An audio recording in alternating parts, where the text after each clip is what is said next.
তো বন্ধুরা, আমরা সিদাম বাজার থেকে বেরিয়ে পড়লাম। সিদাম বাজার মেন রোড থেকে সোজা এখন যাব কচুবেড়িয়া।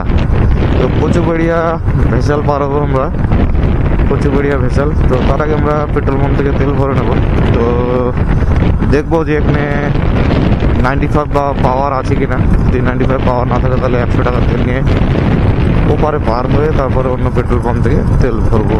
তো চলুন দেখা যাক এপারে পেট্রোল পাম্পে 95 মানে এক্সট্রা পাওয়ার যেটা বলে তো আছে কি না দেখে, যদি না থাকে তাহলে 100 টাকা নর্মাল তেল নিয়ে ওপারে পারবো, পার হয়ে পাওয়ার ভরে নেবো। তো চলুন, সামনে কালীবাড়ির বাজার। তো কালীবাড়ির বাজারে আগে পেট্রোল পাম্পটা আছে, তো সে পেট্রোল পাম্প থেকে তেলটা নেব।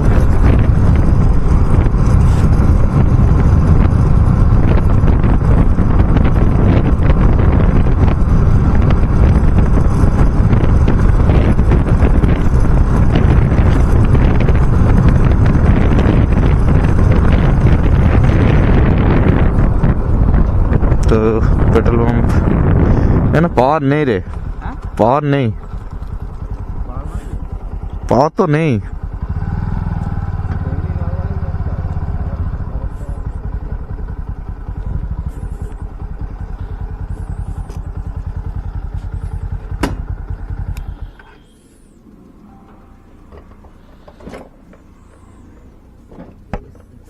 হুম,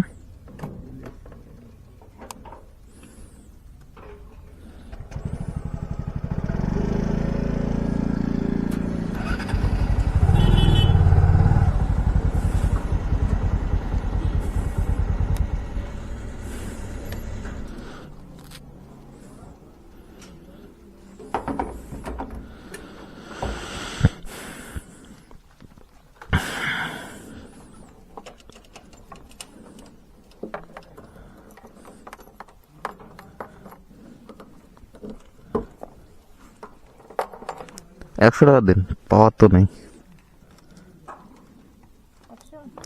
100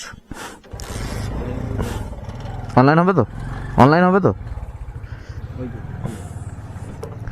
পাওয়ার ভরতে হবে, পাওয়ার নেই তো ওই জন্য।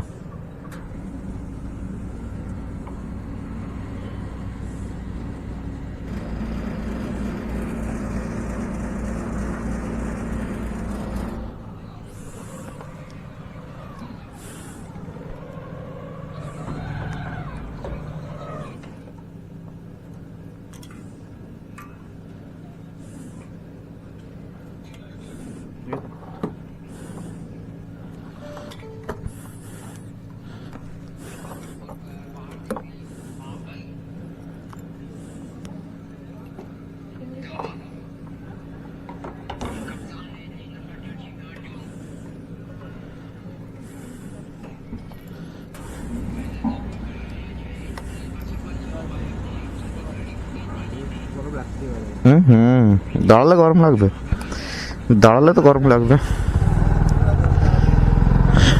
হ্যাঁ, তো বন্ধুরা এখানে পাওয়ার নেই, চলার মতো 100 টাকা তেল মেরে নিলাম।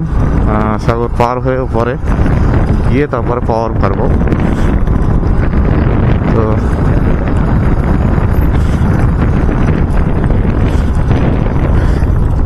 এখান থেকে প্রায় 26 কিলোমিটার যেতে হবে। 26 কিলোমিটার পরে গিয়ে বিশাল পার হবে SBI ব্যাংক।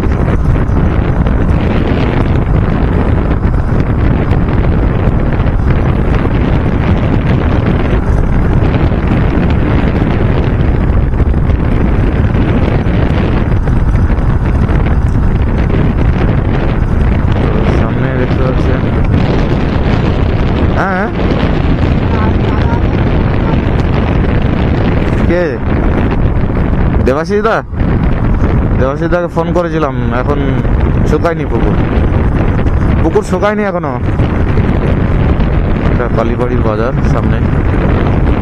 তো চলুন ব্লগটি কন্টিনিউ করতে থাকুন।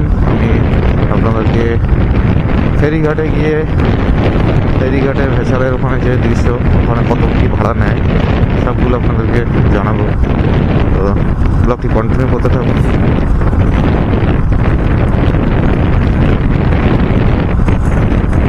এটা কালীবাড়ির বাজার।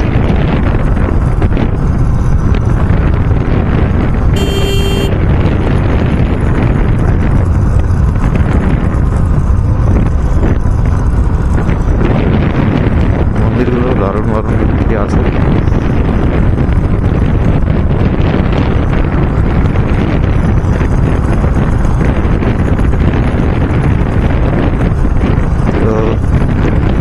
দুর্ভাগ্যবশত যেতে পারলাম না কপিলমুনি আশ্রমে ওদিকটায়। নেক্সট টাইম যখন আসবো আপনাদেরকে কপিলমুনি আশ্রম এবং সমস্ত কিছুটা ঘুরে দেখাবো। আজকে টাইম পাইনি বন্ধুরা, মাঠ ছাড়তে এমনি লেট হয়ে গেছে, তাতে আমরাও একটু টায়ার্ড হয়ে গেছিলাম, দুপুরে একটু ঘুমিয়ে পড়েছিলাম, তো সেই কারণে আর যেতে পারিনি। আর এখন গিয়ে আবার আসতে গেলে অনেকটা লেট হয়ে যাবে, তো সেই কারণে আর কি যাওয়া হয়নি। তো নেক্সট টাইম যখন আসবো তখন আপনাদেরকে অবশ্যই গঙ্গা স্নানের ভিডিও এবং কপিলমুনি আশ্রমের ভিডিওটা আপনাদেরকে দেখাবো। তো এখানে আসতে তো হবেই, কারণ প্রতি 15 দিন 20 দিন অন্তর কিন্তু আমাদের একবার ভিজিট করতেই হবে চাষির কাছে। তার মাছটা কেমন আছে, কেমন থাকবে, সবগুলো দেখভাল করার ব্যাপার থাকে, তো সেটা আমরা করবো 15-20 দিন অন্তর। হ্যালো, হ্যাঁ বলুন।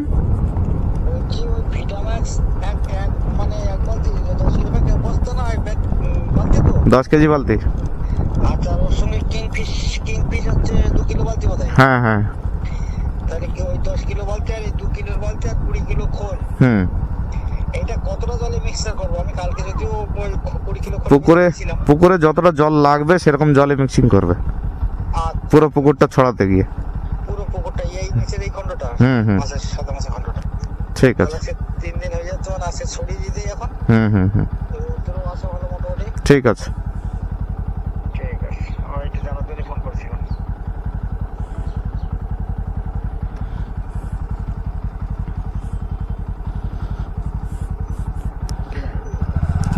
ঝড়খালি তো কাস্টমার ফোন করেছিল। বেসিক্যালি গাড়ি চালাতে ফোন তুলি না, তবু রাস্তা ফাঁকা আর স্লো যাচ্ছিলাম বলে ফোনটা রিসিভ করলাম। যত সম্ভব আপনারা গাড়ি চালানোর সময় অবশ্যই ফোনটাকে এড়িয়ে চলবেন, ফোন গাড়ি চালাতে তুলবেন না। আমি শুধু রাস্তা ফাঁকা এবং স্লো যাচ্ছি তার জন্য ফোনটা রিসিভ করেছি। তো রাস্তা চারিদিকে সবসময় খেয়াল রেখে গাড়ি চালাবেন আপনারা।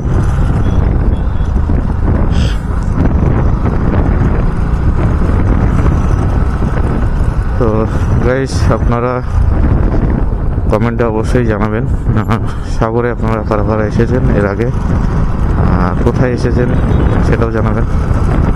আমরা কিন্তু এবার থেকে প্রায় কন্টিনিউ আসা যাওয়া করবো সাগরে, সেটাও আপনাদেরকে দেখাবো।